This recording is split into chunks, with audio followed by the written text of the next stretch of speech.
അതായത് even though evidence before us discloses several sexual acts which are committed against women in cinema mostly constitute various offences under the Indian Penal Code and also fall under definition of the sexual harassment of women at workplace. അതായത് posh ആക്ടിന്റെയും ഇപ്പോൾ ഭാരതീയ ന്യായ സംഹിതയുടെയും കീഴിൽ വരുന്ന കുറ്റകൃത്യങ്ങൾ നടക്കുന്നുണ്ട്. പക്ഷേ the women in cinema who suffer the atrocities prefer to keep silence while thinking about the serious consequences which they may face if they make any complaint about the atrocities in cinema. അത് താങ്കൾ വായിച്ച ഭാഗത്താണ്, page 57 ആണ്. താങ്കൾക്ക് ഒന്നുകൂടി read ചെയ്യാം ആ ഭാഗങ്ങൾ വേണമെന്നുണ്ടെങ്കിൽ. അപ്പോൾ ഈ കമ്മിറ്റിക്ക് മുന്നിൽ വന്ന സ്ത്രീകളോട് കമ്മിറ്റി ചോദിച്ചു, എന്താ നിങ്ങൾ പോലീസിന് മുന്നിലേക്ക് പോകാത്തതെന്ന്. അപ്പോൾ ആ സ്ത്രീകൾ പറഞ്ഞ മറുപടി എന്താണെന്ന് അറിയുമോ ശ്രീ ജോയ് മാത്യു?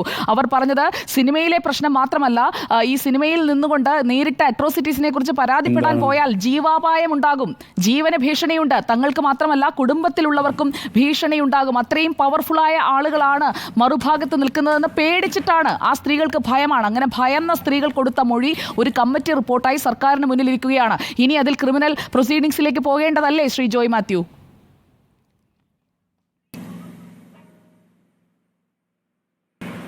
അല്ല, എനിക്കതിന് നിയമവശങ്ങളൊന്നും അറിയില്ല. കാരണം 4.5 വർഷം ഈ സർക്കാർ പുറത്തു വിടാതിരുന്നത് തന്നെ അതിന് നിയമപരമായിട്ട് സാധുത ഇല്ല എന്നുള്ളത് കൊണ്ടാണോ എന്ന് ഞാൻ സംശയിക്കുകയാണ്. 4.5 വർഷമായാലും റിപ്പോർട്ട് അവരുടെ കയ്യിൽ കിട്ടിയിട്ട്. എന്നിട്ട് സർക്കാരിൽ നമ്മളെക്കാളൊക്കെ നിയമജ്ഞാനമുള്ള ആൾക്കാർക്കുള്ള ഒരു സംഭവമല്ലേ കേരള ഗവൺമെൻറ്.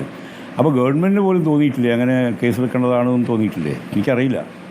ഒരു കോഗ്നിസിബിൾ ഒഫൻസ് ആണ്, അല്ലെങ്കിൽ ഒരു സെക്ഷൽ ഹരാസ്മെന്റ്, അതോടൊപ്പം തന്നെ ഒരു സെക്ഷൽ പെർവേർട്ടിനെ പോലെ ചില ആളുകൾ പെരുമാറി എന്നതിൻ്റെ തെളിവുകൾ അടക്കമുണ്ട് ശ്രീ ജോയ് മാത്യു. അതെല്ലാം ഈ എക്സിബിറ്റ്സായി ഈ കമ്മിറ്റി റിപ്പോർട്ടായി സർക്കാരിന് മുന്നിൽ കൊടുത്തതാണ് 2019 ഡിസംബർ 31. ഇത്രയും നാൾ പൂഴ്ത്തിവെച്ചത് ഇത് പുറത്തുവിടാൻ കഴിയില്ല എന്ന് കമ്മിറ്റി പറഞ്ഞിട്ടുണ്ട് എന്ന് പറഞ്ഞാണ്. പക്ഷേ RTI പ്രകാരം, വിവരാവകാശ നിയമപ്രകാരം, താങ്കൾ പറഞ്ഞതുപോലെ ഞാനൊന്ന് പൂർത്തിയാക്കിക്കോട്ടെ, വിവരാവകാശ നിയമപ്രകാരം പുറത്തുവിടാം, ഇരയുടെ സ്വകാര്യത മാനിക്കണം എന്ന് മാത്രമേ സുപ്രീം കോടതി പറഞ്ഞിട്ടുള്ളൂ. നമ്മുടെ നീതിന്യായ വ്യവസ്ഥയിൽ അത് മാത്രം നോക്കിയാൽ മതി. പക്ഷേ വേട്ടക്കാരന്റെ സ്വകാര്യത കൂടി മാനിച്ചാണ് ഇത്രയും നാളും അത് പുറത്തു വരാതിരുന്നത് ശ്രീ ജോയ് മാത്യു.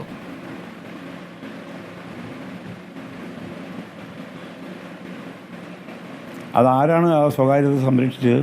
അതറിയണ്ടേ? അതോ സർക്കാരാണോ? അതറിയണ്ടേ? അത് പുറത്തു വരണ്ടേ? വേട്ടക്കാരന്റെ സ്വകാര്യത സംരക്ഷിക്കാൻ ഞാൻ ചോദിക്കുന്നതാണ്, വേട്ടക്കാരന്റെ സ്വകാര്യത സംരക്ഷിക്കാൻ ഇത്ര ധൃതി കാണിച്ചത് ആരാണ്? നിങ്ങൾ പറയൂ. അതറിയണ്ടേ? അത് അന്വേഷിക്കാനല്ലേ ഒരു സർക്കാരിനെ നമ്മൾ ജനങ്ങൾ തെരഞ്ഞെടുത്ത് അധികാരത്തിലേറ്റിയിരിക്കുന്നത്? എന്നെ അല്ലല്ലോ തെരഞ്ഞെടുത്തത്, എന്നെയാണ് സർക്കാർ സംവിധാനം ഏൽപ്പിച്ചിരുന്നതെങ്കിൽ ഞാൻ മറുപടി നൽകാമായിരുന്നു സർ. അതുകൊണ്ടാണ് അതെ, എനിക്കതാ പറയാനുള്ളത്. എന്നെയാണ് അധികാരം ഏൽപ്പിച്ചിരുന്നെങ്കിൽ ഞാൻ കാണിച്ചു തരാമായിരുന്നു എന്ത് ചെയ്യണം. സർക്കാർ 4 കൊല്ലം ഇത് പൂഴ്ത്തി വെച്ചിട്ടുണ്ടെങ്കിൽ അതിന്റെ ധാർമ്മികമായ, ഞാൻ കൂടെ ഇതിൻ്റെ ഭാഗമായിട്ടുള്ള പല ഇൻഡസ്ട്രി ഉണ്ട്, മീഡിയയിലും ഞാൻ ഭാഗമാക്കുക. അപ്പം എന്ത് ചെയ്യും? ഇൻഡസ്ട്രി ആണെങ്കിലും അഭികാമ്യമായൊരു കാര്യമല്ല. അത് നമുക്ക് ഒന്നിച്ച് ചർച്ച ചെയ്യാം. ഇതിൽ ഞാൻ കുറ്റക്കാരനായി കാണുന്നത് പ്രഥമ ദൃഷ്ട്യ എന്നൊക്കെ പറയുകയാണെങ്കിൽ, പ്രഥമ ദൃഷ്ട്യ ഞാൻ കുറ്റക്കാരനായി കാണുന്നത് ഗവൺമെൻറ്റിനെയാണ്, പ്രത്യേകിച്ച് സാംസ്കാരിക വകുപ്പ് മന്ത്രിയെ തന്നെ. കാരണം ഇത് 4 വർഷം പൂഴ്ത്തിവെച്ചതുകൊണ്ടാണ് പലർക്കും അർഹതപ്പെട്ട നീതി നിഷേധിക്കപ്പെട്ടത്, അല്ലേ? ആലോചിച്ച് നോക്കൂ, 4.5 കൊല്ലം.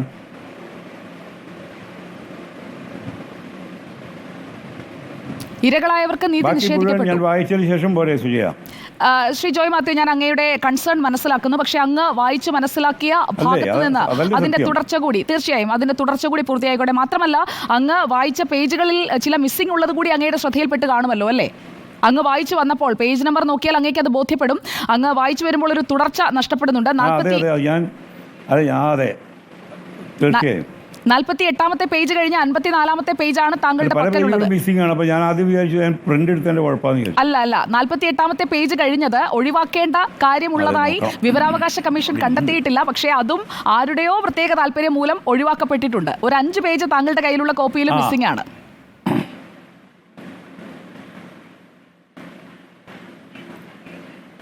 മേ ബി കറക്റ്റ് ആയിരിക്കും. പല പേജുകളും മിസ്സിംഗ്. ഞാൻ കൺഫ്യൂസ്ഡ് ആയിരുന്നു കിട്ടിയപ്പോൾ. അത് ഒഴിവാക്കാൻ നിർദ്ദേശിച്ചിട്ടുണ്ട്. ഇരകളെ പറ്റി പറയുന്ന, അല്ലെങ്കിൽ ഡയറക്ട്ലി ആരെയാണ് എന്നുള്ളത് മനസ്സിലാകുന്ന ഭാഗങ്ങൾ ഒഴിവാക്കാൻ നിർദ്ദേശിച്ചിട്ടുണ്ട്.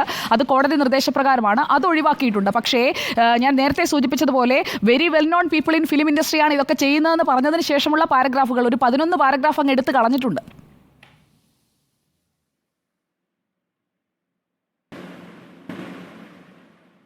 അതും അറിയണ്ടേ ശ്രീ ജോയ് മാത്യു? അതും വായിക്കണ്ടേ നമുക്ക്? അതെ, അതിപ്പോ എവിടുന്ന് കിട്ടുമത്? അതിപ്പോൾ അത് വായിക്കണം. അത് വിവരാവകാശ നിയമപ്രകാരം നമ്മുടെ റോഷിപാൽ അപേക്ഷയുമായി സുഭാഷിണി തങ്കച്ചിയുടെ അടുത്തേക്ക് പോയിട്ടുണ്ട്. വിവരാവകാശ നിയമപ്രകാരം അതിന്റെ പകർപ്പ് നമുക്ക് കിട്ടേണ്ടതാണ്, പക്ഷെ തന്നിട്ടില്ല. ഈ റിപ്പോർട്ട് മുഴുവനും ഓരോ പേജും എടുത്ത് അങ്ങനെ കിട്ടാൻ സാധ്യതയുണ്ടോ? ഞാൻ കിട്ടണം. കാരണം നിയമമന്ത്രിയോട് നമ്മൾ ചോദിച്ചു. കാരണം പുറത്തുവിടാൻ നിർദ്ദേശിച്ചത് 233 പേജാണ്. അതിൽ 5 പേജ് അങ്ങ് മുക്കി.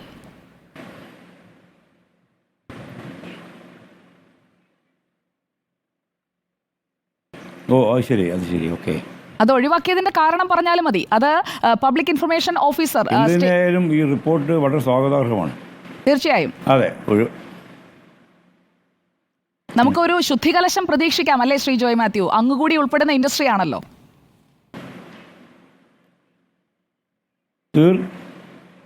തീർച്ചയായും. കാരണം ശുദ്ധികലശം അനിവാര്യമാണ്. ഇപ്പോൾ ചില പുഴുക്കുത്തുകൾ അവിടെയും ഇവിടെയും ഉണ്ട്. എന്നാൽ ആ ഇൻഡസ്ട്രി മുഴുവൻ മോശമല്ല എന്നത് ജനവും തിരിച്ചറിയുന്നുണ്ട്. പൊതുജനങ്ങൾ ഇതേക്കുറിച്ച് ചർച്ച ചെയ്തുകൊണ്ടിരിക്കുകയാണ്. അതുകൊണ്ടാണ് ഈ വിഷയത്തിൽ ന്യായത്തിനൊപ്പം തന്നെ കുറച്ചുകൂടി തുറന്നു കാട്ടേണ്ടതുണ്ട് എന്ന തീരുമാനത്തിലേക്ക് ഞങ്ങളും എത്തിയത്. ഞങ്ങളുടെ ഒരു ഉദ്ദേശശുദ്ധി അങ്ങേക്ക് മനസ്സിലായി കാണുമല്ലോ അല്ലേ?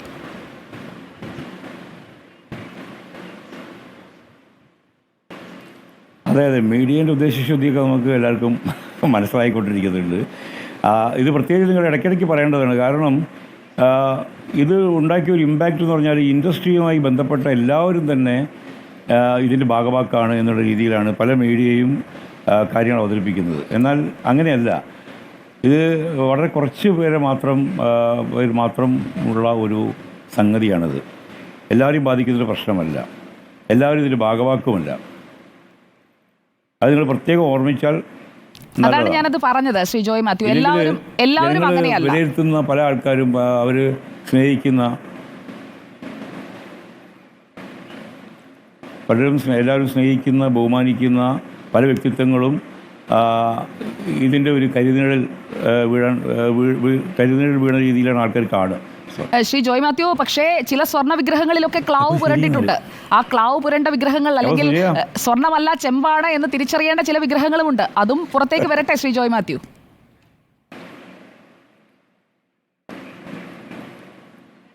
സത്യത്തിൽ ചെമ്പാണ്. സ്വർണ്ണ വിഗ്രഹം എന്നൊക്കെ നിങ്ങൾ പറയുന്നതാണ്. ചെമ്പ് സ്വർണം പൂശിയതാണെല്ലാം. Okay.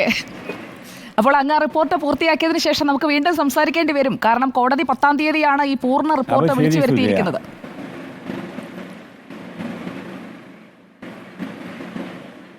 Okay, thank you so much.